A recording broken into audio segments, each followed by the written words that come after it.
दुनिया में अगर सबसे बड़ी ब्लेसिंग कोई है उसके बारे में आज मैं आपसे बात करूंगा। पवित्र आत्मा के बाद जो कोई ब्लेसिंग है इस लाइफ में, अगर आप ध्यान से बाइबल देखें तो एक ब्लेसिंग जिसे परमेश्वर आपकी लाइफ को देना चाहता है वो है आपके घर को सेट करना।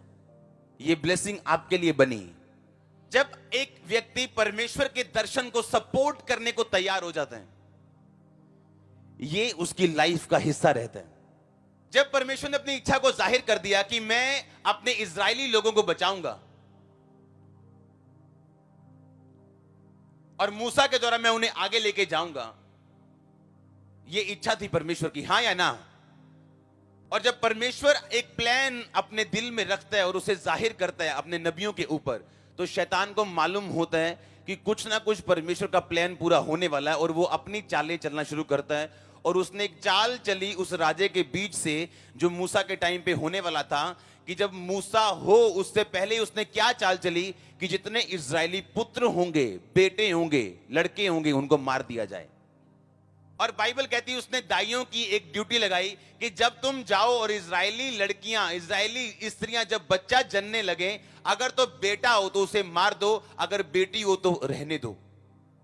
लेकिन पवित्र आत्मा ने दाइयों के ऊपर अपनी इच्छा जाहिर कर दी थी। परमेश्वर ने दाइयों के ऊपर अपनी इच्छा जाहिर कर दी थी कि तुम इजरायली लड़कों को मत मारना, क्योंकि मेरी प्लानिंग आने वाले दिनों में उनकी लाइफ में है। और दाइयों ने परमेश्वर के प्लान को सपोर्ट किया। और वो क्या करती थी, अगर उन्हें मालूम है कि वो फलाने मोहल्ले में एक बेबी होने वाला है, तो वो जानबूझ के धीरे चलती थी और जानबूझ के देरी से पहुंचती थी। और जब वो पहुंचती थी तो बेबी हो चुका होता था। परमेश्वर के विजन को जब सपोर्ट किया गया तो बाइबल कहती है परमेश्वर ने कहा मैं इन दाइयों के घरों को बसाऊंगा, क्योंकि इन्होंने मेरी आवाज को क्या किया, सुना। आपके घर बसाए जाएंगे, आपके चारों तरफ आपकी लाइफ का हर पहलू सेट होगा।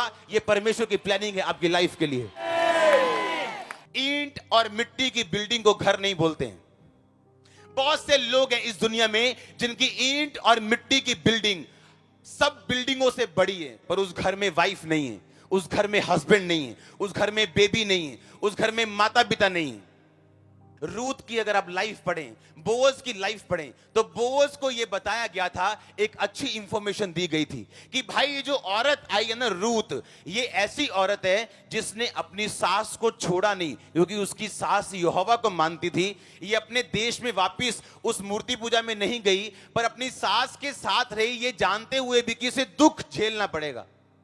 आप जानते हैं बोअज की लाइफ में सब कुछ था, पर वाइफ नहीं थी। पैसा था, खेत थे, घर था, एवरीथिंग उसके पास था, पर उसका घर सेट नहीं था। अमीर इंसान था वो, रूथ पर गंदी निगाह रख सकता था, उसका फायदा उठा सकता था। जैसे आज लोग फायदा उठाते दूसरे की मजबूरी का, फायदा उठाते मिलने वाले मौके का, कि पाप छोड़ना नहीं, अगर मौका मिल गया, कोई हमें देख नहीं रहा, चलो शुरू करें। नो, उसने कहा तुम मेरे खेत में रहना, जो पानी मेरे लोग पीते तुम पीना, जो ये खाते हैं तुम खाना, किसी दूसरे के पास मत जाना क्योंकि लोग बड़े खराब है बाहर, यहीं में रहना।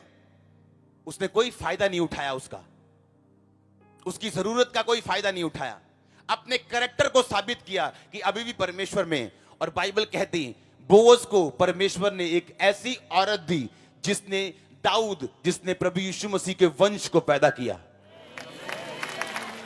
और बाइबल कहती है परमेश्वर ने बोअज के घर को बसाया, परमेश्वर ने बोअज के घर को ब्लेसिंग दी, उसके खेतों के ऊपर, उसके बिजनेस के ऊपर, उसकी फैमिली के ऊपर, उसकी सेहत के ऊपर। अब बोअज का हर एक पहलू जो उसकी लाइफ में था मोर देन ब्लेस्ड था, आशीषित से भी ज्यादा आशीषित था।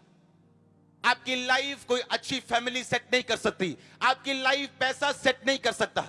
एक बंदा जिसे बचपन से उसको बेचैनी थी, उसकी बेचैनी खत्म नहीं होती थी, उसने कहा मैं बेचैन इसलिए, मैं गरीब हूं, बाहर चला गया, फॉरेन चला गया, कंपनी खोल ली, अमीर हो गया, बड़ी गाड़ी फेरारी ले ली, महंगी गाड़ियां ली, तब भी उसका मन बेचैन और वो खुश नहीं। एक दिन मीटिंग में जाता और उसे मालूम होता है, क्योंकि वो मुस्लिम था और यहूदियों की खिलाफत करता था, मीटिंग में जाके मालूम होता है कि यीशु मसीह राजाओं का राजा है और वो शांति का राजकुमार है, और मेरे ऊपर श्राप है क्योंकि मैं यहूदियों की बड़ी गलत तरीके से गालियां निकालता रहा हूं उनको। और परमेश्वर ने कहा जो अब्राहम को श्राप देगा मैं उसे श्राप दूंगा। उसने परमेश्वर को कबूल किया, ग्रहण किया, और वो श्राप उसकी जिंदगी से गया और उसका घर सेट हुआ। आपका घर आपका पैसा सेट नहीं कर सकता। पर्दे पे जिनको लाखों लोग चाहते हैं, पीछे रोज रोते हैं रात को। जिनके गाने आप सुनते हैं, पीछे रोज रोते हैं रात को। क्योंकि परमेश्वर ने कहा अगर तू घर सेट करना चाहता है और मेरी ओर से वो सेटिंग हो, तो तुझे एक ऐसे कैरेक्टर की जरूरत है जो बाइबल बेस्ड हो। अगर आपको अच्छा कोई मिल भी जाए अपनी लाइफ में, आप उसे गवा दोगे अगर आपका कैरेक्टर सही नहीं है तो।